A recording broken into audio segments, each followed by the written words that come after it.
ಜೈ ಹಿಂದ್ ಎಲ್ಲ ನನ್ನ ಭಾವಿ ಅಗ್ನಿವೀರರೇ, ಯಾರೆಲ್ಲ ಇಂಡಿಯನ್ ಆರ್ಮಿ ಅಪ್ಲಿಕೇಶನ್ ಅನ್ನ ಹಾಕಿರ್ತಕ್ಕಂಥ ವಿದ್ಯಾರ್ಥಿಗಳಿಗೆ ಸೊ ಇನ್ನೂ ಅಪ್ಲಿಕೇಶನ್ ಅನ್ನ ಹಾಕಿಯೇ ಇಲ್ಲ ಸರ್, ನಾವು ಇನ್ನೂ ಅದ್ರ ಬಗ್ಗೆ ಗೊತ್ತೇ ಇಲ್ಲ ಮತ್ತು ಅದ್ರ ಜೊತೆಗೆ ಅಪ್ಲಿಕೇಶನ್ ತಗೊಳ್ತಾ ಇಲ್ಲ ಸರ್, ಸರ್ವರ್ ಬಿಜಿ ಇದೆ ಅಂತಿರ್ತಕ್ಕಂಥ ವಿದ್ಯಾರ್ಥಿಗಳಿಗೆ ಇದೊಂದು ಅಪ್ಡೇಟ್ ಅನ್ನ ಕೊಡಕ್ ಬಂದಿದೆ. ನೀವೇನಾದ್ರೂ ಇನ್ನೂ ಅಪ್ಲಿಕೇಶನ್ ಹಾಕೇ ಇಲ್ಲ ಸರ್, ನಾನು ಒಂದ್ಸರಿ ಸೈಬರ್ ಸೆಂಟರ್ಗೆ ವಿಸಿಟ್ ಕೊಟ್ಟಿದ್ದೀನಿ, ಮತ್ತೆ ನನ್ನ ಅಪ್ಲಿಕೇಶನ್ ಅನ್ನ ಹಾಕಕ್ಕೆ ಟ್ರೈ ಮಾಡಿಲ್ಲ ಅಂತಿರ್ತಕ್ಕಂಥ ವಿದ್ಯಾರ್ಥಿಗಳಿಗೆ ಪ್ಲೀಸ್ ನನ್ನೊಂದು ರಿಕ್ವೆಸ್ಟ್ ಕೇಳ್ತಾ ಇದ್ದೀನಿ. ಅಪ್ಲಿಕೇಶನ್ ಅನ್ನ ಪ್ರತಿ ಒಂದು ವಿದ್ಯಾರ್ಥಿ ಕೂಡ ಹಾಕೊಂಡ್ರೆ ಸಾಕಷ್ಟು ವೇಕೆನ್ಸಿಗಳಿದಾವೆ ಸರಿ. 1,00,000ಕ್ಕಿಂತ ಹೆಚ್ಚು ಹುದ್ದೆಗಳನ್ನ ಕಾಲ್ಫಾರ್ಮ್ ಮಾಡಿದ್ರೆ ಅಷ್ಟು ವೇಕೆನ್ಸಿಗಳನ್ನ ಫಿಲ್ಅಪ್ ಮಾಡ್ಕೊಳ್ತಾರೆ. ಸೊ ಅವಕಾಶ ಸಿಕ್ಕ ಏಜಿನಲ್ಲೇ ಮಿಸ್ ಮಾಡ್ಕೊಳಕ್ ಹೋಗ್ಬೇಡ್ರಿ. ಇಂಥ ಏಜ್ನಾಗ ಅವಕಾಶ ಸಿಕ್ಕೈತಪ್ಪ ಅಂದ್ರ ಅಪಾರ್ಚುನಿಟಿಯನ್ನ ಪಡೆದುಕೊಳ್ರಿ. ನಾಳೆ ಜಾಯ್ನಿಂಗ್ ಲೆಟರ್ ಬಂದ್ಮೇಲೆ ನಿಮ್ ಚಾಯ್ಸು, ನೀವು ಜಾಯಿನ್ ಆಗ್ತಿರೋ ಬಿಡ್ತಿರೋ ಡಿಪೆಂಡ್ ಅಪಾನ್ ನಿಮ್ಮ ಮೇಲೆ. ಸೊ ಸಿಕ್ಕಿರುವಂತ ಅಪಾರ್ಚುನಿಟಿ ಆಗಿರಲಿ, ಯಾವುದೇ army, navy, air force, civilian force ಗಳನ್ನ ಸಾಕಷ್ಟು ಹುದ್ದೆಗಳನ್ನ ಕನ್ಫರ್ಮ್ ಅನ್ನ ಮಾಡಿರ್ತಾರೆ. ಆದ್ರೆ ಮಿಸ್ ಮಾಡ್ಕೊಳಕ್ ಹೋಗ್ಬೇಡ್ರಿ. ಪ್ರತಿ ಒಂದು ಹುದ್ದೆಗೆ ಟ್ರೈ ಮಾಡಕ ಕಲೀರಿ. ನೀವು ಅನ್ಕೊಂಡಿರೋ ಹಾಗೆ ಇಲ್ಲ ಸರ್, ನಾನು ನಾಳೆ ಡೈರೆಕ್ಟ್ ಆಗಿ ಆಫೀಸರ್ ಆಗಿ ಸೆಲೆಕ್ಷನ್ ಆಗ್ತೀನಿ ಅಂತಿರ್ತಕ್ಕಂಥ ವಿದ್ಯಾರ್ಥಿಗಳಿಗೆ ಸಾಕಷ್ಟು ಎಕ್ಸಾಂಪಲ್ ಇದ್ದಾರೆ. ವಿದ್ಯಾರ್ಥಿಗಳು ಆಫೀಸರ್ ಆಗಿ ನಾನು ಹೋಗ್ತೀನಿ ಅಂತಿರ್ತಕ್ಕಂಥ ವಿದ್ಯಾರ್ಥಿಗಳು ಸೊ ಏಜ್ ಕಂಪ್ಲೀಟ್ ಆಗಿ ಇನ್ನೂ ಇಲ್ಲೇ ಕುಂತಿದ್ದಾರೆ. ಯಾಕಂತಂದ್ರೆ ಸೊ ಯಾವ ತರ ಗೌರ್ಮೆಂಟ್ ಚೇಂಜಸ್ ಮಾಡ್ತಾರ, ಸೊ ಯಾವ ತರ ಕ್ವಶನ್ ಪೇಪರ್ ಅನ್ನ ಅಪ್ಡೇಟ್ ಮಾಡ್ತಾರ, ಸೊ ಮುಂದೆ ಸೆಲೆಕ್ಷನ್ ಪ್ರೊಸೆಸ್ ಗಳನ್ನ ಏನೆಲ್ಲ ಚೇಂಜಸ್ ಮಾಡ್ತಾರೆ ಅಂತ ಏನು ಕೂಡ ಗೊತ್ತಾಗೋದಿಲ್ಲ. ಆ ಕಾರಣಕ್ಕೋಸ್ಕರ ಸಿಕ್ಕಿರುವಂತ ಅಪಾರ್ಚುನಿಟಿಗಳನ್ನ ಮಿಸ್ ಮಾಡ್ಕೊಳ್ಬೇಡ್ರಿ ಅಂತ ಹೇಳಿ ಪ್ರತಿ ಒಂದು ವಿಡಿಯೋದಲ್ಲಿ ಕೂಡ ನಾನು ಅಪ್ಡೇಟ್ ಅನ್ನ ಕೊಡ್ತೀನಿ ಸ್ನೇಹಿತರೆ. ನಿಮ್ಗೆ ನೀವೇನಾದ್ರೂ ಮೊದಲ ಬಾರಿಗೆ ನಮ್ಮ ಯೂಟ್ಯೂಬ್ ಚಾನಲ್ ಅನ್ನ ನೋಡ್ತಾ ಇದ್ರೆ, ಸೊ ಇದೇ ಮೊದಲ ಬಾರಿಗೆ, ಇದೇ ಫಸ್ಟ್ ಟೈಮ್ ಸರ್ ಇಲ್ಲ ನಮ್ಮ ಯೂಟ್ಯೂಬ್ ಚಾನಲ್ ಅನ್ನ ನೋಡ್ತಾ ಇದ್ದೀನಿ ಸರ್ ಅಂತಿರ್ತಕ್ಕಂಥ ವಿದ್ಯಾರ್ಥಿಗಳಿಗೆ, ನೀವೇನಾದ್ರೂ 8th ಪಾಸ್ ಅಂತ ಹಿಡಿದು ಡಬಲ್ ಡಿಗ್ರಿ ಕಂಪ್ಲೀಟ್ ಆಗಿ ಕುಂತಿರ್ತಕ್ಕಂಥ ವಿದ್ಯಾರ್ಥಿಗಳು ಯಾರಾದ್ರೂ ನಿಮ್ ಬ್ರದರ್ ಇದ್ರಪ್ಪ ಅಂದ್ರೆ ಹೇಳ್ರಿ ಅವ್ರಿಗೆ ಕನ್ನಡದಲ್ಲಿ ಅಚ್ಚುಕಟ್ಟಾಗಿ ಇನ್ಫಾರ್ಮೇಶನ್ ಸಿಗ್ತಿರ್ತಕ್ಕಂಥ ನಮ್ಮ HJ ಪ್ಯಾರಾಮಿಲಿಟರಿ ಯೂಟ್ಯೂಬ್ ಚಾನಲ್ದಲ್ಲಿ ಯಾವುದೇ ಅಪ್ಲಿಕೇಶನ್ ಆಗಿರಲಿ, ಯಾವುದೇ ಅಡ್ಮಿಟ್ ಕಾರ್ಡ್ ಆಗಿರಲಿ, ಯಾವುದೇ ಕ್ವಶನ್ ಪೇಪರ್ ಆಗಿರಲಿ, ಯಾವುದೇ ರಿಸಲ್ಟ್ ಆಗಿರಲಿ, ಯಾವುದೇ ಕೀ ಆನ್ಸರ್ ಆಗಿರಲಿ, ಯಾವುದೇ ಜಾಯ್ನಿಂಗ್ ಲೆಟರ್ ಆಗಿರಲಿ, ಅದ್ರ ಬಗ್ಗೆ ಕಂಪ್ಲೀಟ್ ಆಗಿರ್ತಕ್ಕಂಥ ಪ್ರೊಸೆಸಿಂಗ್ ವಿಡಿಯೋಗಳನ್ನ ಸೊ ನಮ್ಮ ಯೂಟ್ಯೂಬ್ ಚಾನಲ್ದಲ್ಲಿ ಸೊ 2 ವರ್ಷಗಳಿಂದನೇ ಅಪ್ಡೇಟ್ ಅನ್ನ ಕೊಡ್ತಾ ಬಂದಿದ್ವಿ. ಸೊ ಇವಾಗ್ಲೂ ಕೂಡ ನಿಮ್ ಜೊತೆಗೆ ಸಪೋರ್ಟ್, ಎನಿ ಟೈಮ್ ಸಪೋರ್ಟ್ ಇರ್ತೀವಿ. ಯಾವುದೇ ಪ್ರಾಬ್ಲಮ್ ಬಂದರೂ ಕೂಡ ಅದ್ರ ಬಗ್ಗೆ ನಿಮ್ಗೆ ಸಾಲ್ವ್ ಅನ್ನ ಮಾಡ್ತಿರ್ತೀವಿ. ಸೊ ಆ ಕಾರಣಕ್ಕೋಸ್ಕರ ಹೇಳ್ತೀನಿ, ನಾವು ಕೊಟ್ಟಿರ್ತಕ್ಕಂಥ ಮಾಹಿತಿ ನಿಮ್ಗೆ ಇಷ್ಟ ಆಗಿದ್ರೆ ಸೊ ನೀವು ಕೂಡ ಸಪೋರ್ಟ್ ಮಾಡಿ ಅಂತ ಹೇಳ್ತಾ ಇದೀನಿ. ನಮ್ಮ ಯೂಟ್ಯೂಬ್ ಚಾನಲ್ಗೆ ಒಂದು ಲೈಕ್ ಮಾಡಿರಿ, ಅದ್ರ ಜೊತೆಗೆ ಫಾಲೋ ಮಾಡೋದು, ಸಬ್ಸ್ಕ್ರೈಬ್ ಮಾಡ್ಕೋದನ್ನ ಮರೆಯಕ್ಕೆ ಹೋಗ್ಬೇಡಿ. ಓಕೆ, ನೋಡ್ಕೊಳ್ಳಿ ಸ್ನೇಹಿತರೆ, ಇಂಡಿಯನ್ ಆರ್ಮಿ ಅಗ್ನಿವೀರ್ ಏನಿದೆಯಲ್ಲ ಸೊ ಅಪ್ಲಿಕೇಶನ್ ಅನ್ನ ನಿಮ್ಗೆ ಎಷ್ಟನೇ ತಾರೀಕಿನ ಮಟ್ಟ ಕೊಟ್ಟಿದ್ರಪ್ಪ ಅಂದ್ರೆ ಸೊ ಏಪ್ರಿಲ್ 1ನೇ ತಾರೀಕು ಮಟ್ಟ ಕೊಟ್ಟಿದ್ರು. ಫಸ್ಟ್ ಗೆ ನಿಮ್ಗೆ ಏನ್ ಮಾಡಿದ್ರಪ್ಪ ಅಂದ್ರೆ ಏಪ್ರಿಲ್ 1ನೇ ತಾರೀಕು ಮಟ್ಟ ಅನ್ನ ಕೊಟ್ಟಿದ್ರು. ಇವಾಗ ಏನ್ ಮಾಡಿದಾರೆ, ಏಪ್ರಿಲ್ 10 ಹೊರಗಡೆ ಕೊಟ್ಟಿದ್ದಾರೆ. ಏಪ್ರಿಲ್ 10 ಹೊರಗಡೆ ನಿಮ್ಗೆ ಅಪ್ಲಿಕೇಶನ್ ಅನ್ನ ಕೊಟ್ಟಿದ್ದಾರೆ. ಸೊ ಆ ಕಾರಣಕ್ಕೋಸ್ಕರ ಹೇಳ್ತೀನಿ, ಯಾರೆಲ್ಲ ಇನ್ನೂ ಅಪ್ಲಿಕೇಶನ್ ಅನ್ನ ಹಾಕಿರಲಿಲ್ಲ, ಸೊ ಅಪ್ಲಿಕೇಶನ್ ಅನ್ನ ಹಾಕಿರ್ಲಕ್ಕಂತ ವಿದ್ಯಾರ್ಥಿಗಳು ಆದಷ್ಟು ಬೇಗನೆ ಆನ್ಲೈನ್ ಸೆಂಟರ್ಗೆ ವಿಸಿಟ್ ಕೊಟ್ಟು ಅಪ್ಲಿಕೇಶನ್ ಗಳನ್ನ ಹಾಕೊಳ್ರಿ. ಇನ್ನು ಯಾರು ಹಾಕಿಲ್ಲಲ್ಲ ಪ್ಲೀಸ್ ನಾನು ಹೇಳ್ತಾ ಇದೀನಿ, ಅಪ್ಲಿಕೇಶನ್ ಅನ್ನ ಹಾಕೊಡ್ರಿ. ಇಲ್ಲ ಸರ್ ನಂದು SSLC ಮಾರ್ಕ್ಸ್ ಕಾರ್ಡು, ಅದರ ಜೊತೆಗೆ ಆಧಾರ್ ಕಾರ್ಡು ಕರೆಕ್ಷನ್ ಇದೆ ಅಂತಿರ್ತಕ್ಕಂಥ ವಿದ್ಯಾರ್ಥಿಗಳಿಗೆ ಏನ್ ಹೇಳ್ತಾ ಇದೀನಪ್ಪ ಅಂದ್ರೆ ಸೊ ಅಪ್ಲಿಕೇಶನ್ ಎಷ್ಟೋ ವಿದ್ಯಾರ್ಥಿಗಳದ್ದು ತಗೊಳ್ತಾ ಇದಾವೆ. ಇವೇನು ಮಿಸ್ಟೇಕ್ ಇದ್ರೂ ಕೂಡ, ಇದರಲ್ಲಿ ಸ್ಪೆಲ್ಲಿಂಗ್ ಮಿಸ್ಟೇಕ್ ಇದ್ರೂ ಕೂಡ, ಅದರ ಜೊತೆಗೆ ಡೇಟ್ ಆಫ್ ಬರ್ತ್ ಮಿಸ್ಟೇಕ್ ಇದ್ರೂ ಕೂಡ SSLC ಮಾರ್ಕ್ಸ್ ಕಾರ್ಡ್ ಮೇಲೆ ಹಾಕ್ತಿರ್ತಕ್ಕಂಥ ವಿದ್ಯಾರ್ಥಿಗಳು ಒಬ್ಬೊಬ್ಬರದ್ದು ಅಪ್ಲಿಕೇಶನ್ ಗಳು ತಗೊಳ್ತಾ ಇದಾವೆ. ಬಟ್ ಅಪ್ಲಿಕೇಶನ್ ಅನ್ನ ಹಾಕೊಳ್ರಿ, ಮುಂದೆ ಕರೆಕ್ಷನ್ ಮಾಡ್ಕೊಳ್ಳಕ್ಕೆ ಟೈಮಿಂಗ್ ಇರ್ತದ, ಅಪ್ಲಿಕೇಶನ್ ಕರೆಕ್ಷನ್ ಆಗೋದಿಲ್ಲ. ಬಟ್ ನೀವು Aadhaar card, SSLC marks card ಇದ್ದಾಗೆ ಆಧಾರ್ ಕಾರ್ಡ್ ಅನ್ನ ಕರೆಕ್ಷನ್ ಅನ್ನ ಮಾಡ್ಕೊಳ್ಳಕ್ಕೆ ಸಮಯವನ್ನ ಕೊಟ್ಟಿರ್ತಾರ. ಸೊ ಅವಾಗ ನೀವು ಚೇಂಜಸ್ ಅನ್ನ ಮಾಡ್ಕೊಳ್ಬಹುದು. ನಾಳೆ ನೀವು ಎಕ್ಸಾಮ್ ಬರೆಯಕ್ ಹೋದಾಗ ಒಂದು ಕೋರ್ಟ್ ಅಫಿಡೇವಿಟ್ ಏನಾದ್ರು ಬಾಂಡ್ ಅನ್ನ ತಗೊಂಡಿದ್ರೆ ನಿಮ್ಗೆ ರಿಕ್ವೆಸ್ಟ್ ಮಾಡ್ಕೊಂಡ್ರೆ ಒಳಗಡೆ ಎಂಟ್ರಿ ಮಾಡ್ತಾರ. ಬಟ್ ಅಪ್ಲಿಕೇಶನ್ ಅನ್ನ ಹಾಕೋದನ್ನ ಮಿಸ್ ಮಾಡಕ್ಕೆ ಹೋಗ್ಬೇಡ್ರಿ. ಪ್ರತಿಯೊಬ್ರು ಕೂಡ ಅಪ್ಲಿಕೇಶನ್ ಗಳನ್ನ ಹಾಕೊಳ್ರಿ. ಕೊನೆಯ ದಿನಾಂಕ ಬಂದ್ಬಿಟ್ಟು ಏಪ್ರಿಲ್ 10 ಇದೆ. ಏಪ್ರಿಲ್ 10 ಅಂದ್ರೆ ನಾಳೆ ನಾಡ್ದ ಕೇವಲ 2 ದಿನಗಳ ಮಾತ್ರ ಅವಕಾಶ ಇದೆ. ಬೇಕಾದಂತ ಸಮಯ, ಸರ್ವರ್ ಬಿಜಿ ಇದ್ರೂ ಕೂಡ ಆನ್ಲೈನ್ ಸೆಂಟರ್ ನಮಗೆ ರಿಕ್ವೆಸ್ಟ್ ಮಾಡ್ಕೊಂಡು ಸರ್ ನಂದೊಂದು ಇದು ಜೀವನದ ವಿಷಯ ಇದೆ, ಅಪ್ಲಿಕೇಶನ್ ಅನ್ನ ಹಾಕಿಕೊಡಿ ಅಂತಂದ್ರೆ ಅಪ್ಲಿಕೇಶನ್ ಅನ್ನ ಹಾಕಿ ಕೊಡ್ತಾರೆ. ಓಕೆ, ನೆಕ್ಸ್ಟ್ ಇದ್ರೆ ಎಕ್ಸಾಮ್ ಸಿಲೆಬಸ್, ಫಿಸಿಕಲ್ ಏನಿದೆ ಅನ್ನೋದನ್ನ ಕಂಪ್ಲೀಟ್ ಆಗಿ ಪ್ರೊಸೆಸ್ ಅನ್ನ ಹೇಳ್ತೀನಿ. ಸರ್ ಇವಾಗ ನಾವು 10th ಕಂಪ್ಲೀಟ್ ಆಗಿದೆ ಸರ್, ನಾನು GD ಮಾತ್ರ ಅಪ್ಲಿಕೇಶನ್ ಅನ್ನ ಹಾಕಿದೀನಿ ಅಂತಿರ್ತಕ್ಕಂಥ ವಿದ್ಯಾರ್ಥಿಗಳಿಗೆ ಪ್ಲೀಸ್ ನನ್ನ ರಿಕ್ವೆಸ್ಟ್ ಏನಂದ್ರೆ ಟ್ರೇಡ್ಮನ್ ಕೂಡ ಹಾಕ್ರಿ. ಟ್ರೇಡ್ಸ್ಮನ್ ಅಪ್ಲಿಕೇಶನ್ ಕೂಡ ಹಾಕೊಳ್ರಿ. ಎರಡು ಅಪ್ಲಿಕೇಶನ್ ಗಳನ್ನ ಹಾಕಿದ್ರಿಪ್ಪ ಅಂತಾರೆ ಏನ್ ಯೂಸ್ ಇದೆ ಅಂತ ಹೇಳ್ತೀನಿ ನೋಡ್ರಿ. ಆಲ್ರೆಡಿ AR ಬೆಳಗಾವಿ, ಬೆಂಗಳೂರು, ಅದ್ರ ಜೊತೆಗೆ ಮಂಗಳೂರು AR ಆದವರು GD ಪಾಸ್ ಆಗಿಬಿಟ್ಟು ರ್ಯಾಲಿ ಕೂಡ ಕಂಪ್ಲೀಟ್ ಆಗಿ ಬೆಳಗಾವಿ AR ಆದವರು ಸೆಲೆಕ್ಷನ್ ಆಗಿ ಡ್ಯೂಟಿ ಕೂಡ ಮಾಡ್ತಾ ಇದ್ದಾರೆ. ಮತ್ತೆ ಮಂಗಳೂರು, ಬೆಂಗಳೂರು ವಿದ್ಯಾರ್ಥಿಗಳದ್ದು ಇನ್ನೂ ಫೈನಲ್ ಮೆರಿಟ್ ಅನ್ನ ಬಿಟ್ಟಿಲ್ಲ.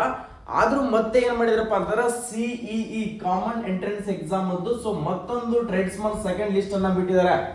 ಸೆಕೆಂಡ್ ಲಿಸ್ಟ್ ನಲ್ಲಿ ಸೆಲೆಕ್ಷನ್ ಆಗಿರ್ತಕ್ಕಂಥವ್ರು, ಅದರ ಜೊತೆಗೆ GD ಅಲ್ಲಿ ಆಲ್ರೆಡಿ ಫಿಸಿಕಲ್, ಮೆಡಿಕಲ್ ಪಾಸ್ ಆಗಿ ಫೈನಲ್ ಮೆರಿಟ್ಗಾಗಿ ವೇಟಿಂಗ್ ಅನ್ನ ಮಾಡ್ತಿದ್ದಾರೆ. ಅಂತ ವಿದ್ಯಾರ್ಥಿಗಳದ್ದು ಕೂಡ ಬಂದಿದೆ. ಎಷ್ಟೋ ವಿದ್ಯಾರ್ಥಿಗಳು GD ಅಲ್ಲಿ ಲಿಸ್ಟ್ ಬಂದಿಲ್ಲ ಸರ್, GD ಅಲ್ಲಿ ಹೈಟ್, ವೇಟ್, ರನ್ನಿಂಗ್ ಏನೋ ಒಂದು ಪ್ರಾಬ್ಲಮ್ ಆಗಿ ಫೇಲ್ ಆಗಿದ್ದೀನಿ ಸರ್, ಅಂತವ್ರಿಗೆ ಕೂಡ ಟ್ರೇಡ್ಮನ್ ಅವಕಾಶವನ್ನ ಕೊಟ್ಟಿದ್ದಾರೆ. ಆ ಕಾರಣಕ್ಕೋಸ್ಕರ ಹೇಳ್ತಿದ್ದೀನಿ, ನೀವು ಟ್ರೇಡ್ಮನ್ ಅಪ್ಲಿಕೇಶನ್ ಅನ್ನ ಹಾಕೊಂಡ್ರಿ ಅಂದ್ರೆ GD ಅಲ್ಲಿ ಮಿಸ್ ಆದ್ರೂ ಕೂಡ ಅಪಾರ್ಚುನಿಟಿಗಳು ಸಿಗ್ತಿಲ್ಲ ಈ ಸರಿ ಅವರಿಗೆ. ನಿಮ್ಗೂ ಕೂಡ ಸಿಗ್ಬೋದಲ್ಲ ಆ ತರ ಅಪಾರ್ಚುನಿಟಿ, ಆದ್ರೆ ಅಪ್ಲಿಕೇಶನ್ ಅನ್ನ ಹಾಕೊಡ್ರಿ. ನೀವು 250 ರೂಪಾಯಿ ಈಗ ಸ್ಯಾನತನ ಮಾಡಿದ್ರಿಪ್ಪ ಅಂತಾರೆ ಸರ್, ನನ್ನ ಹತ್ರ 250 ರೂಪಾಯಿ ಇಲ್ಲ, ಒಂದ್ ತಿಂಗಳು ರೀಚಾರ್ಜ್ ಮಾಡೋದು ಬಿಡ್ರು, ಒಂದ್ ತಿಂಗಳು ನೀನು ಮಂತ್ಲಿ ರೀಚಾರ್ಜ್ ಏನ್ ಮಾಡ್ತಿಲ್ಲ ಅದನ್ನ ಮಿಸ್ ಮಾಡಿ ಅಪ್ಲಿಕೇಶನ್ ಅನ್ನ ಹಾಕೋ. 250 GD ಕಟ್ಟಿ, ಟ್ರೇಡ್ ಮನಿಗೆ 250 GD ಕಟ್ಟಿದೆ ಅಂದ್ರೆ ಸೊ ಟೋಟಲಿ 500 ರೂಪಾಯಿದಲ್ಲಿ ನೀನು 2 ತಿಂಗಳು ರೀಚಾರ್ಜ್ ಅನ್ನ ಮಾಡೋದು ಬಿಟ್ಟಿಯಪ್ಪ ಅಂದ್ರೆ ಸೊ ನೀನ್ ಲೈಫ್ ಟೈಮ್ ನಾಳೆ ಜಾಯ್ನಿಂಗ್ ಆಗಿ ಅಂತ ತಿಳ್ಕೊ, ಟ್ರೈನಿಂಗ್ ದಾಗ ಹೋದಿ ಅಂತ ತಿಳ್ಕೊ, ನಿನ್ ಸ್ಯಾಲ್ರಿ ಬರ್ತದಲ್ಲ ಅವಾಗ ನೀನು 1 ಇಯರ್ ರೀಚಾರ್ಜ್ ಮಾಡ್ಕೊ, ನೀನ್ ಯಾರು ಕೂಡ ಕೇಳೋದಿಲ್ಲ. ಅವಾಗ ಐಫೋನ್ ಆದ್ರೂ ತಗೋ, ಸ್ಯಾಮ್ಸಂಗ್ ಅಲ್ಟ್ರಾ ಆದ್ರೂ ತಗೋ, ನೀನ್ ಯಾರು ಕೂಡ ಕೇಳಕ್ ಹೋಗೋದಿಲ್ಲ. ನಿನ್ ಲೈಫು ನೀನ್ ಒಂದ್ಸರಿ ಸೆಟಲ್ಮೆಂಟ್ ಆಗಿರ್ತಿ, ಅವಾಗ ಏನ್ ಮಾಡಿದ್ರು ಕೂಡ ನಿನ್ನ ತಂದೆ ತಾಯಿ ಒಪ್ಕೊಳ್ತಾರೆ. ಬಟ್ ಇವಾಗ ನೀನ್ ಅಂತವೇನಾದ್ರೂ ಮಾಡಿ ಅಂದ್ರೆ ಮನೆ ಯಂತ್ರ ಒದ್ದು ಹೊರಗಡೆ ಹಾಕ್ತಾರ. ವಿಚಾರ ಮಾಡು, ಯಾಕಂದ್ರೆ ತಂದೆ ತಾಯಿ ಕಷ್ಟವನ್ನ ನೀನ್ ಅನುಭವಿಸಿದ್ದಿ ಅಂದ್ರೆ ಮಾತ್ರ ಗೊತ್ತಿರ್ತದ ಅವ್ರು ಎಷ್ಟು ದುಡಿತಿದ್ದಾರೆ. 250 ರೂಪಾಯಿಗೆ ನಿಮ್ಮ ಪಪ್ಪ ಆಗಿರ್ಲಿ ಯಾರೋ ಮನೆಯವರು ದುಡಿತಿದಾರಪ್ಪ ಅಂದ್ರೆ 1 ಡೇ ಫುಲ್ ಬಿಸಿಲಲ್ಲಿ, ಈ ಹೆವಿ ಬಿಸಿಲು 45 ಡಿಗ್ರಿ ಸೆಲ್ಸಿಯಸ್ ಬಿಸಿಲು ಆಗ್ತಿದೆ ಅಂತ ಹೇಳಿ ತಾಪಮಾನವನ್ನ ಹೇಳ್ತಾ ಇದ್ದಾರೆ. ಸೊ ಅಂತದ್ರಲ್ಲಿ ಅವರು ಅಷ್ಟು ಬಿಸಿಲಿದೆ ಅಂತ ಹೇಳಿ ಯಾವತ್ತೂ ಕೆಲಸ ಬಿಡೋದಿಲ್ಲ, ಆದ್ರೂ ಕೂಡ ಕಷ್ಟಪಟ್ಟು ಕೆಲ್ಸಕ್ಕೆ ಹೋಗಾರ. ಅದು 250 ರೂಪಾಯಿ ದುಡಿದು ಬಂದಾಗ್ಲೇನೆ ಮನೆ ನಡೀತದ. ವಿಚಾರ ಮಾಡ್ರಿ, ಆ ತರ ಎಲ್ಲ ಇರ್ತದ. ಸೊ ಒಂದ್ಸರಿ ಯೋಚನೆ ಮಾಡ್ರಿ, ಓದ್ಬೇಕಾದ್ರಾಯ್ತು, ಯಾವುದೇ ಓಡ್ಬೇಕಾದ್ರಾಯ್ತು, ಯಾವ ಮೋಟಿವೇಶನ್ ಕೂಡ ಇಂಪಾರ್ಟೆಂಟ್ ಅಲ್ಲ. ನಿಮಗೆ ಯಾವುದೇ ಮೋಟಿವೇಶನ್ ಇಂಪಾರ್ಟೆಂಟ್ ಇಲ್ಲ. ನಿಮ್ಮ ತಂದೆ ತಾಯಿ ಏನ್ ಮಾಡ್ತಾ ಇದ್ದಾರೆ, ನಿಮ್ಮ ಫ್ಯಾಮಿಲಿ ಬ್ಯಾಕ್ ಗ್ರೌಂಡ್ ಯಾವ ತರ ಇದೆ ಅನ್ನೋದನ್ನ 1 ನಿಮಿಷ ಯೋಚನೆ ಮಾಡಿ, ಅವಾಗ ನಿಮಗೆ ಮೋಟಿವೇಶನ್ ಆಗುತ್ತಾ.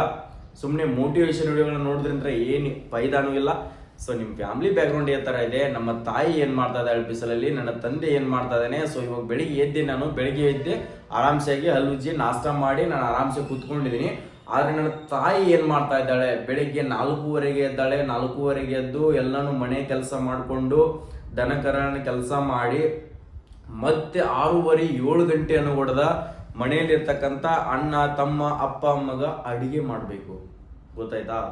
ಅಡಿಗೆ ಮಾಡಿ ಅವ್ರಿಗೆಲ್ಲ ಊಟ ಬಡಿಸಿ ಮತ್ತು 9:30 ಹೊಡೆದೇನೆ ಮತ್ತೆ ಬುತ್ತಿ ಕಟ್ಕೊಂಡು ಮತ್ತೆ ಇನ್ನೊಬ್ಬರ ಹೊಲಕ್ಕೆ ಕೆಲ್ಸಕ್ಕೆ ಹೋಗ್ಬೇಕು. ಅಕಸ್ಮಾತ್ 10 ನಿಮಿಷ ಲೇಟ್ ಆದ್ರ ಅವರು ಏನ್ ಬೇಕಾದ್ ಬೈತಾರೆ. ಸೊ ಆದ್ರೂ ಬೇಸ್ಕೊಂಡು ಸುಮ್ಮನೆ ಹೋಗ್ಬೇಕಲ್ಲ ನಿಮ್ಮ ತಾಯಿ.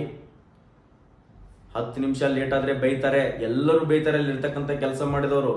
ಅವಾಗ ಯೋಚನೆ ಮಾಡು, ನಿಮ್ಮ ತಾಯಿನ ಬೇಯುವ ಸಮಯದಲ್ಲಿ ನೀನೇನಾದ್ರು ಅಲ್ಲಿ ಇದ್ದೆ ಅಂದ್ರ ಗೊತ್ತಾಗುತ್ತ ನನ್ನ ತಾಯಿಗೆ ಈ ತರ ಹೀಯಾಳಿಸ್ತಾ ಇದ್ದಾರೆ. ಸೊ 5 ನಿಮಿಷ ಲೇಟ್ ಆದ್ರೆ ಈ ತರ ಮಾಡ್ತಾ ಇದಾರೆ ಅಂತಂದ್ರೆ ನಾನು ಯಾವ ಮಟ್ಟಿಗೆ ಹೋಗ್ಬೇಕು, ಯಾವ ಮಟ್ಟಿಗೆ ಬೆಳಿಬೇಕು ಅನ್ನೋದು ನಿನಗ ಅವಾಗ ಗೊತ್ತಾಗುತ್ತ. ನಿನ್ನ ತಾಯಿಯನ್ನ ಬೇದಿದ್ದು, ಆದ್ರೆ ನಿನ್ನ ತಾಯಿ ಯಾವತ್ತು ನಿನಗೆ ಒಂದು ದಿನ ಫೋನ್ ಮಾಡಿ ಹೇಳ್ತಿರೋದಿಲ್ಲ, ಮಗ ನಾನು ಆರಾಮಾಗೇ ಇದ್ದೀನಿ, ಏನೂ ಕೂಡ ತೊಂದರೆ ಇಲ್ಲ, ನೀನ್ ಆರಾಮಾಗಿರು, ಆಕಿ ಎಷ್ಟೇ ಕಷ್ಟಪಟ್ಟರು ಕೂಡ ನೀನು ಆರಾಮಾಗಿರು ಅಂತ ಹೇಳಿ ಕಾಲ್ ಮಾಡಿ ಹೇಳ್ತಾರಲ್ಲ, ಅದನ್ನ ಯೋಚನೆ ಮಾಡ್ರಿ, ಅವಾಗ ನಿಮ್ಗ ಗೊತ್ತಾಗುತ್ತ.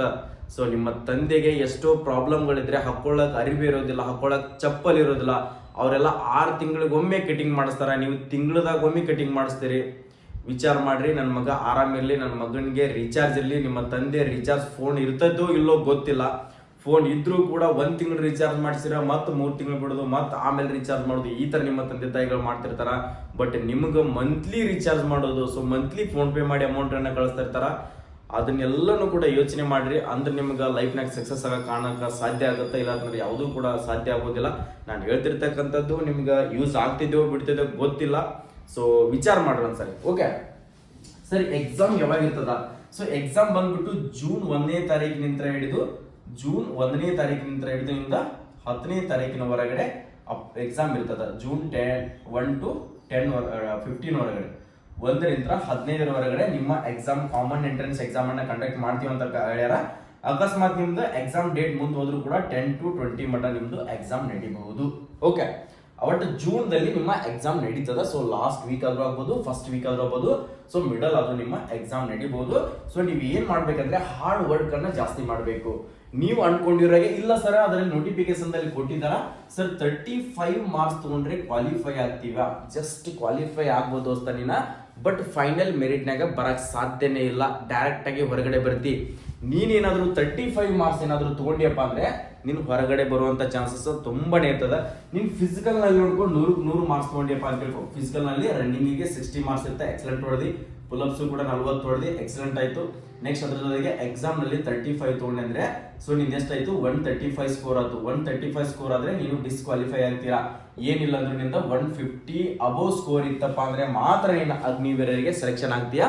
ನೀನ್ ಎಕ್ಸಾಮ್ ನಲ್ಲಿ ಏನಾದ್ರು 50 ಅಬೋವ್ ಸ್ಕೋರ್ ಮಾಡಿ ನಾನು ಎಕ್ಸಲೆಂಟ್ ಹೊಡಿತೀನಿ ಅನ್ನೋ ಕಾನ್ಫಿಡೆಂಟ್ ಇತ್ತಪ್ಪ ಅಂದ್ರೆ 50 ಮಟ ಸ್ಕೋರ್ ಮಾಡು. ಇಲ್ಲ ಸರ್ ನಾನು ಎಕ್ಸಲೆಂಟ್ ಆಗುವಂತ ಚಾನ್ಸಸ್ ಇಲ್ಲ ಸರ್, ನಾನು ವೀಕ್ನೆಸ್ ಇದೀನಿ ಅಂತಿರ್ತಕ್ಕಂಥವ್ರು ಏನಿದ್ರಪ್ಪ ಅಂದ್ರೆ ನೀವು ಏನಿಲ್ಲ ಅಂದ್ರೂ 70 ಅಬೋವ್ ಸ್ಕೋರ್ ಮಾಡಕ್ ಟ್ರೈ ಮಾಡ್ರಿ. 70ಕ್ಕಿಂತ ಹೆಚ್ಚು ಅಂಕಗಳನ್ನ ತಗೊಳಕ್ ಟ್ರೈ ಮಾಡ್ರಿ, ಅಂದ್ರೆ ಮಾತ್ರ ನೀವು ಅಗ್ನಿವೀರರಾಗ್ತೀರಿ.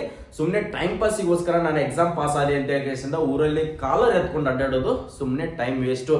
ಅಂತ ವಿದ್ಯಾರ್ಥಿಗಳು ಈಗ ಕಣ್ಣೀರ್ ಹಾಕ್ತಾ ಇದ್ದಾರೆ. ಸೊ ಫೈನಲ್ ಮೆರಿಟ್ ಆಗೈತಿ, ಫೈನಲ್ ಮೆರಿಟ್ ಆಗ್ತೀನಿ ಅಂತ ಹೇಳಿಂದ ಊರಲ್ಲಿ ಕಾಲರ್ ಎತ್ಕೊಂಡು ಅಡ್ಡಾಡಿ ಸೊ ಫೈನಲ್ ಮೆರಿಟ್ ನಲ್ಲಿ ಫೇಲ್ ಆಗಿ ಕಣ್ಣೀರ್ ಅಂತ ಗೋಳೋ ಅಂತ ಕಣ್ಣೀರ್ಗಳನ್ನ ಹಾಕ್ತಾ ಇದ್ದಾರೆ. ಸೊ ಅದು ಯಾರ ಕೈಯಲ್ಲಿದೆ? ಅದು ನಿಮ್ಮ ಕೈಯಲ್ಲಿದೆ. ನೀವು ಹಾರ್ಡ್ ವರ್ಕ್ ಅನ್ನ ಮಾಡಿದ್ರೆ ಎಲ್ಲನೂ ಕೂಡ ಸಾಧ್ಯ ತಾನೆ. ಅದೇನು ತಂದೆ ತಾಯಿ ಮಾಡಕ್ಕಾಗಲ್ಲ, ಹಣೆ ಬರ ಅಂಕಿ ಇಲ್ಲೇ ಇಲ್ಲ. ಹಣೆ ಬರದಾಗ ತಲೆ ಕೆಡ್ಸ್ಕೊಳಕ್ ಹೋಗ್ಬೇಡ್ರಿ. ನೀನ್ ಎಕ್ಸಾಮ್ ಸ್ಕೋರ್ ಮಾಡಿದೆ ಅಂದ್ರೆ ಹಣೆ ಬರ ತಗೊಂಡ್ ಏನ್ ಮಾಡ್ತೀರಿ ಹೇಳ್ರಿ? ನೀನ್ ಎಕ್ಸಾಮ್ ಸ್ಕೋರ್ ಮಾಡಲ್ಲ, ಫಿಸಿಕಲ್ ನಲ್ಲಿ ಎಕ್ಸಲೆಂಟ್ ಹೊಡಿಯಲ್ಲ, ಪುಲ್ಅಪ್ಸ್ ಹೊಡಿಯಲ್ಲ, ಮೆಡಿಕಲ್ ಹಣೆ ಬರ. ಸೊ ಮೆಡಿಕಲ್ ನಲ್ಲಿ ಯಾರು ಕಂಡಾರ? ಸೊ ಮೆಡಿಕಲ್ ಫೇಲ್ ಆದ್ರೂ ಆಗ್ಬೋದು, ಪಾಸ್ ಆದ್ರೂ ಆಗ್ಬೋದು, ಅದು ಏನ್ ಸಂಬಂಧ ಇಲ್ಲ. ಫೈನಲ್ ಮೆರಿಟ್ ಫೇಲ್ ಆಯ್ತು ಅದೆಲ್ಲ ಏನು ಸಂಬಂಧೇ ಇಲ್ಲ. ನೀನ್ ಏನ್ ಮಾಡ್ಬೇಕು? ಹಾರ್ಡ್ ವರ್ಕ್ ಎಕ್ಸಾಮ್ ನಾಗ ಪ್ರಿಪರೇಷನ್ ಮಾಡ್ಬೇಕು, ಎಕ್ಸಾಮ್ ಸ್ಕೋರ್ ಮಾಡ್ಬೇಕು, ಪ್ರತಿ ಡೇನು ಕೂಡ ಕ್ವಶನ್ ಪೇಪರ್ ಅನ್ನ ಸಾಲ್ವ್ ಮಾಡ್ಬೇಕು, ಅಂದ್ರೆ ಇಂಪ್ರೂವ್ಮೆಂಟ್ ಆಗ್ತೀಯಾ. ಯಾವುದೇ ತರನಾದಂತ ಬುಕ್ ಓದುವುದರಿಂದ ಏನು ಕೂಡ ನಿನ್ನ ಹತ್ರ ಇಂಪ್ರೂವ್ಮೆಂಟ್ ಆಗಕ್ಕೆ ಸಾಧ್ಯನೇ ಇಲ್ಲ. ನೀನ್ ಎಷ್ಟು ಕ್ವಶನ್ ಪೇಪರ್ ಗಳನ್ನ ಸಾಲ್ವ್ ಮಾಡ್ತಿ, ಯಾವ ತರದ ಡೈಲಿ ಕ್ವಶನ್ ಗಳನ್ನ ನೋಡ್ತಾ ಇರ್ತಿಲ್ಲ, ಅವಾಗ ನಿನ್ನ ಮೈಂಡ್ ಫ್ರೀ ಓಡ್ತಾ ಇರ್ತದೆ. ಓಕೆ ಈ ತರದ ಕ್ವಶನ್ ಬರ್ತದ, ಓಕೆ ನೆಕ್ಸ್ಟ್ ಈ ತರ ಕ್ವಶನ್, ಈ ತರನು ಕ್ವಶನ್ ಕೇಳ್ತಾರ ಅಂತ ಹೇಳಿಂದ ಅವಾಗ ನಿನ್ನ ಮೈಂಡ್ ಫ್ರೀ ಓಡ್ತಾನೆ ಇರ್ತದೆ. ಸುಮ್ಮನೆ ನೀನು ಡೈಲಿ ಬುಕ್ ಓದೋದು, ಯಾವ್ದೋ ಒಂದು ಬುಕ್ ತಗೊಂಡೆ, ಅಗ್ನಿವೀರ್ GD ಬುಕ್ ತಗೊಂಡು 24 ತಾಸು ಅದೇ ಬುಕ್ ಓದೋದ್ರಿಂದ ಏನು ಇಂಪ್ರೂವ್ಮೆಂಟ್ ಆಗೋದಿಲ್ಲ. 24 ತಾಸು ಡೈಲಿ ಯೂಟ್ಯೂಬ್ ಕ್ಲಾಸ್ ಕೇಳೋದ್ರಿಂದ ನೀನ್ ಏನು ಇಂಪ್ರೂವ್ಮೆಂಟ್ ಆಗೋದಿಲ್ಲ, ನಿನ್ನ ಟೈಮ್ ವೇಸ್ಟ್ ಆಗುತ್ತೆ ಅಷ್ಟೇ. ನೀನ್ ಎಷ್ಟು ಕ್ವಶನ್ ಪೇಪರ್ ಗಳನ್ನ ಸಾಲ್ವ್ ಮಾಡಬೇಕಿಲ್ಲ ಅಷ್ಟು ನಿನ್ನ ಇಂಪ್ರೂವ್ಮೆಂಟ್ ಆಗುತ್ತೆ, ಅದನ್ನ ಬಿಟ್ರೆ ಏನು ಕೂಡ ಇಲ್ಲ. ಸೊ ನಿನ್ನ ಯೂಟ್ಯೂಬ್ ಕ್ಲಾಸ್ ಗಳನ್ನ ನೋಡ್ತಾ ಹೋದ್ರೆ ಎಷ್ಟು ಬೇಕು ನಿನಗೆ ಒಂದು ಕ್ಲಾಸ್ ನೋಡ್ಬೇಕು, ಆ ಕ್ಲಾಸ್ ನೋಡಿದ್ರೆ ಕೈ ಬಿಟ್ಟು ಬಿಡಬೇಕು, ಬಿಟ್ಟು ಅದ್ರಲ್ಲಿ ಏನೇನು ಕ್ವಶನ್ಸ್ ಗಳಿದಾವೆ ಸಾಲ್ವ್ ಮಾಡಬೇಕು. ಸಾಲ್ವ್ ಮಾಡಿದ ತಕ್ಷಣ ಅದನ್ನ ಬಿಟ್ಟ ಕೇಸಿಂದ ನೆಕ್ಸ್ಟ್ ಯಾವ್ದಾದ್ರು ಒಂದು ಕ್ವಶನ್ ಪೇಪರ್ ಅನ್ನ ಡೌನ್ಲೋಡ್ ಮಾಡ್ಕೊಳ್ಬೇಕು. ನೋಡ್ರಿ ಜಾಯಿನ್ ಇಂಡಿಯಾ ಅನ್ನೋ ವೆಬ್ಸೈಟ್ ನಲ್ಲಿ 30 ಕ್ವಶನ್ ಪೇಪರ್ ಸೆಟ್ ಗಳನ್ನ ಬಿಟ್ಟಿದ್ದಾರೆ, ಅವ್ನು ಡೌನ್ಲೋಡ್ ಮಾಡ್ಕೊಡ್ರು. ಡೌನ್ಲೋಡ್ ಮಾಡ್ಕೊಂಡು ಕ್ವಶನ್ ಪೇಪರ್ ಅನ್ನ ಪ್ರತಿ ಡೇನು ಕೂಡ ಸಾಲ್ವ್ ಮಾಡಲ್ಲ. ಸೊ ನಿಮ್ಗೆ ಯಾಕೆ ಇಂಪ್ರೂವ್ಮೆಂಟ್ ಆಗೋದಿಲ್ಲ? ಸಾಕಷ್ಟು ಕ್ವಶನ್ ಪೇಪರ್ ಗೂಗಲ್ ನೋಡಿದ್ರೆ ಸಿಗ್ತಾವು. ಇಂಗ್ಲಿಷ್ ಟು ಕನ್ನಡ ಟ್ರಾನ್ಸ್ಲೇಟ್ ಅಂತ ಕ್ವಶನ್ ಹೊಡೆದ್ರಪ್ಪ ಅಂದ್ರೆ ನಿಮ್ಗೆ ಎಲ್ಲದರಲ್ಲಿ ಕೂಡ ಸಿಗ್ತದ. ಆತರ ಮಾಡ್ರಿ, 100% ಸೆಲೆಕ್ಷನ್ ಆಗ್ತೀರಿ. ಸೆಲೆಕ್ಷನ್ ಆಗ್ಲಿಲ್ಲ ಅಂದ್ರೆ ಬಂದ್ ನನ್ ಕೇಳ್ಕೊಡ್ರಿ ಸರ್, ನೀವು ಈ ತರ ಹೇಳಿದ್ರಿ ಸರ್, ಆದ್ರೂ ಕೂಡ ನಾನು ಪ್ರಯತ್ನ ಮಾಡಿದೆ ಸರ್, ಸೆಲೆಕ್ಷನ್ ಆಯ್ತು ಸರ್. ಫೈನಲ್ ಸೆಲೆಕ್ಷನ್ ಆದ್ಮೇಲೆ ಹೇಳ್ರಿ. ಎಕ್ಸಾಮ್ ಪಾಸ್ ಆಗೋದು ನಾನು ಯಾಕೆ ಹೇಳ್ತಾ ಇಲ್ಲ, ಎಕ್ಸಾಮ್ ಪ್ರತಿಯೊಬ್ರು ಕೂಡ ಪಾಸ್ ಆಗ್ತೀರಿ. ಫೈನಲ್ ಲಿಸ್ಟ್ ನಲ್ಲಿ ಬಂದವರಿಗೆ ಮಾತ್ರ ನಾನು ಅಗ್ನಿವೀರ್ ಸೆಲೆಕ್ಷನ್ ಆಗಿದ್ರೆ ಗುಡ್ ಅಂತ ಹೇಳ್ತೀನಿ. ಎಕ್ಸಾಮ್ ನಲ್ಲಿ ಪಾಸ್ ಆಗಿರ್ತಕ್ಕಂಥವ್ರಿಗೆ ಯಾವ್ರಿಗೆ ಕೂಡ ನಾನು ಗುಡ್ ಹೇಳೋದೇ ಇಲ್ಲ. ಯಾಕಂದ್ರೆ 35 ತಗೊಂಡ್ರೆ ಏನ್ ಮಾಡೋರು? 35 ಅಂದ್ರೆ ಏನಾಗುತ್ತೆ ಹೇಳ್ರಿ? 70 ಅಬೋವ್ ಸ್ಕೋರ್ ಮಾಡ್ರಿ. ಫಿಸಿಕಲ್ ನಾಗ ಏನೇನಂದ್ರು ನೀವು 90+ ಮಾಡ್ಕೊಡ್ರಿ, ಫೈನಲ್ ಕಟಪ್ಗೆ ಕೂತ್ಕೊಳ್ತೀರಾ. ಓಕೆ, ಸೊ ನೋಡ್ಕೊಡ್ರಿ ಕ್ವಶನ್ ಏನಿರುತ್ತಪ್ಪ ಅಂದ್ರೆ, ಸೊ ರೀಸನಿಂಗ್ 5 ಕ್ವಶನ್ಸ್ ಇರುತ್ತಾ, ಸೊ ಮ್ಯಾಥ್ಸ್ 15 ಕ್ವಶನ್ಸ್ ಇರುತ್ತಾ, GK 15 ಕ್ವಶನ್ಸ್ ಇರುತ್ತಾ, GS 15 ಕ್ವಶನ್ಸ್ ಇರುತ್ತಾ, ಟೋಟಲಿ 50 ಕ್ವಶನ್ಸ್. ಸೊ ಕ್ವಶನ್ಸ್ ಎಷ್ಟು? 50, ಮಾರ್ಕ್ಸ್ ಎಷ್ಟು? 100 ಮಾರ್ಕ್ಸ್ ಇರ್ತೈತಿ. ಸೊ 60 ಮಿನಿಟ್ಸ್ ಟೈಮಿಂಗ್ ಇರುತ್ತೆ. ಎಷ್ಟು? 60 ಮಿನಿಟ್ಸ್ ಟೈಮಿಂಗ್ ಇರ್ತೈತಿ. ಕಂಪ್ಯೂಟರ್ ಬೇಸ್ಡ್ ಎಕ್ಸಾಮ್ ಇರ್ತೈತಿ. ಸೊ ನೀವು ಆಲ್ರೆಡಿ ಒಂದ್ಸರಿ ಆನ್ಲೈನ್ ಆಡಿದ್ರೆ ಗೊತ್ತಾಗುತ್ತಾ, ಸೇವ್ ಅಂಡ್ ನೆಕ್ಸ್ಟ್ ಕ್ವಶನ್ ಮೇಲೆ ಟಿಕ್ ಮಾಡೋದು, ಸೇವ್ ಅಂಡ್ ನೆಕ್ಸ್ಟ್ ಕೊಡೋದು, ಸೇವ್ ಅಂಡ್ ನೆಕ್ಸ್ಟ್ ಕೊಡೋದು, ಈ ತರ ಮಾಡ್ಕೋತ ಹೋದ್ರಪ್ಪ ಅಂದ್ರೆ ನೀವು ಆರಾಮ್ಸಾಗಿ ಪಾಸ್ ಆಗ್ತೀರಾ. ಸೊ ರನ್ನಿಂಗ್ ನಲ್ಲಿ 16 ಮೀಟರ್ ರನ್ನಿಂಗ್ ಇರ್ತೈತಿ. ಅದ್ರ ಬಗ್ಗೆ ನಾನು ಬೇಕಾದ್ರೆ ಇನ್ನೊಂದು ವಿಡಿಯೋ ಕೂಡ ಮಾಡಾಕ್ತೀನಿ.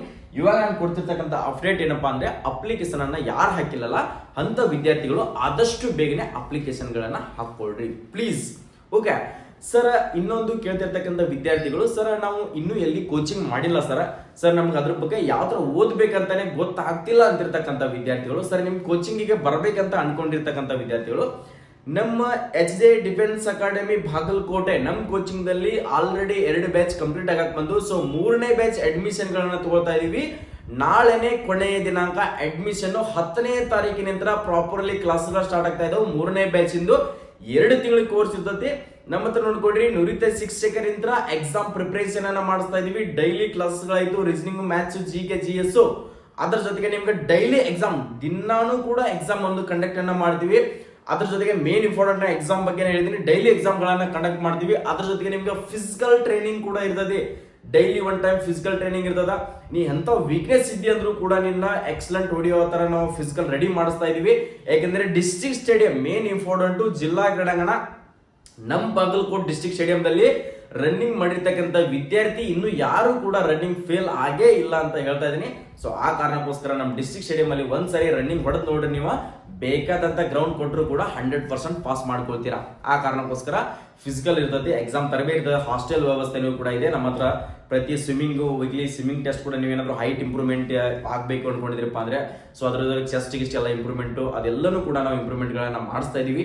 ಬರ್ಬೇಕು ಅನ್ಕೊಂಡಿದ್ರೆ ಅತಿ ಕಡಿಮೆ ಫೀಸ್ ನಲ್ಲಿ 2 ತಿಂಗಳ ಕೋರ್ಸ್ ಇರ್ತದೆ. ಆದಷ್ಟು ಬೇಗನೆ ಬಂದು ಇಲ್ಲಿ ಕೊಟ್ಟಿರ್ತಕ್ಕಂಥ ನಮ್ಮ HJ defence academy contact number ಏನಿದೆಯಲ್ಲ, ಸೊ ಈ ಕಾಂಟ್ಯಾಕ್ಟ್ ನಂಬರ್ ಕಾಲ್ ಮಾಡಿಬಿಟ್ಟು ಇವಾಗ್ಲೇನೆ ನಿಮ್ಮ ಸೀಟ್ ಅನ್ನ ಬುಕ್ ಮಾಡ್ಕೊಡ್ರಿ. ಆದಷ್ಟು ಬೇಗನೆ ಬಂದು ಜಾಯ್ನ್ ಆಗ್ರಿ. ನಾಳೆ ನಾಡ್ದ ಜಾಯ್ನಿಂಗ್ ಅನ್ನ ಕೊಟ್ಟಿದೀವಿ ನಮ್ಮ ವಿದ್ಯಾರ್ಥಿಗಳಿಗೆ. 10ನೇ ತಾರೀಕಿಂದ ಕ್ಲಾಸ್ ಸ್ಟಾರ್ಟ್ ಆಗ್ತಿದಲ್ಲ, ಸೊ ಬರೋರಿದ್ರೆ ಆದಷ್ಟು ಬೇಗನೆ ಬಂದು ನಿಮ್ಮ ಲಗೇಜ್ ಗಳನ್ನ ತಗೊಂಡ್ ಬಂದ್ಬಿಟ್ಟು ಜಾಯ್ನ್ ಆಗ್ರಿ. ಈ ಸಾರಿ ನಿಮ್ಮನ್ನ ಅಗ್ನಿವೀರರನ್ನಾಗಿ ತಯಾರಿಯನ್ನ ಮಾಡುವಂತ ಜವಾಬ್ದಾರಿಯನ್ನ ನಾವು ತಗೊಳ್ತಾ ಇದೀವಿ. ಸೊ ಎಲ್ಲರಿಗೂ all the best, get ready to fight. ನಾವು ಕೊಟ್ಟಿರ್ತಕ್ಕಂಥ ಮಾಹಿತಿ ಇಷ್ಟ ಆಗಿದ್ರೆ ಸೊ ಲೈಕ್ ಮಾಡಿ, ಸಬ್ಸ್ಕ್ರೈಬ್ ಮಾಡ್ಕೋದನ್ನ ಮರೆಯಕ್ಕೆ ಹೋಗ್ಬೇಡಿ. ಜೈ ಹಿಂದ್, ಜೈ ಕರ್ನಾಟಕ.